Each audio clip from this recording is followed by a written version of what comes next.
Isfahan میں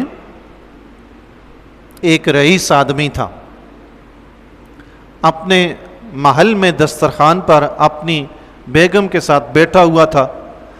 دسترخوان پہ اللہ کی عطا کردہ قسم و قسم کی نعمتوں کا ڈھیر لگا ہوا تھا، قسم و قسم کی نعمتیں دسترخوان پر موجود ہیں۔ بیوی کے ساتھ کھانا تناول کرنے کے لیے بیٹھا ہے دسترخوان پہ، دروازے پہ دستک ہوئی، پوچھا کون؟ تو دستک دینے والے نے کہا فقیر ہوں، اللہ کے نام پہ کچھ دے دو۔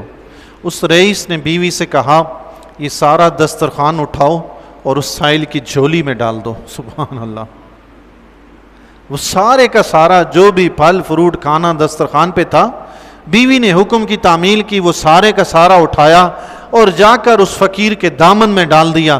فقیر کے دامن میں ڈالا اور فقیر کے چہرے کو دیکھا، جو ہی اس عورت نے فقیر کے چہرے کو دیکھا تو رونے لگی، زارو قطار رونے لگی۔ اس رئیس نے پوچھا کیا ماجرا ہے، کیوں رو رہی ہو؟ اس نے کہا میرے سرتاج، آپ سے پہلے یہی شخص میرا شوہر تھا اور یہ اس شہر کا سب سے بڑا رئیس تھا، اور جو محل آج آپ کے پاس ہے یہ اس کے پاس تھا، میں اس کی بیوی تھی۔ لیکن ایک مرتبہ ایسا ہوا جیسے ابھی ہوا ہے، جس طرح ہم ابھی دسترخوان پہ کھانے کے لیے موجود ہیں، ایسے ہی ہم نے دسترخوان بچھایا تھا، کھانا کھانے کی تیاری تھی، یوں ہی نعمتوں کے ڈھیر تھے دسترخوان پہ، کسی نے دستک دی، کوئی فقیر تھا، اس نے کہا اللہ کے نام پہ دو، یہ اٹھا اور اس نے جا کے اس فقیر کی اتنی پٹائی کی کہ مار مار کے اسے لہو لہان کر دیا۔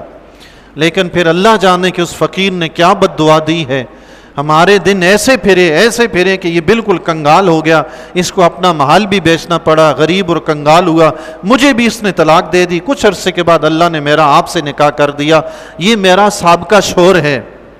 اس رئیس نے کہا میں تمہیں اس سے بھی زیادہ متعجب بات نہ بتاؤں، جو اس سے بھی زیادہ تعجب خیز ہے وہ بات بتاؤں؟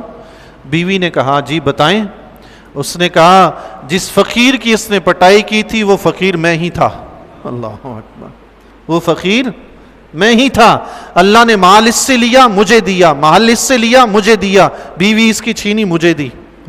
تلک الایام نداولھا بین الناس، یہ دن ہے ہم انہیں لوگوں کے درمیان پھیرتے ہیں۔